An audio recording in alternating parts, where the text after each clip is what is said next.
Is your TPMS light on in your Toyota Camry? First, check your tire pressures and inflate them to the recommended PSI, usually found on a sticker inside your driver's side door. For Camrys 28 to 2025, start the engine, press and hold the TPMS reset button, usually located near the steering wheel, for 3 seconds. Then drive at 20 to 30 miles per hour for 10 to 20 minutes to allow the system to recalibrate.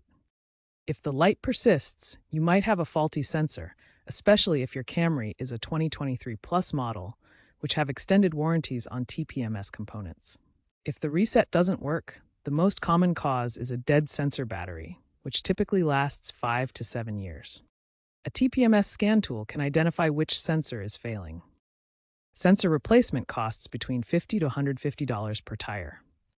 For 2024 Camrys, ensure compatibility with aftermarket tires or wheels, as issues have been reported. Also, verify that the replacement sensor is correctly programmed to your Camry's ECU. For newer models with app-based resets, try using the Toyota app or infotainment system.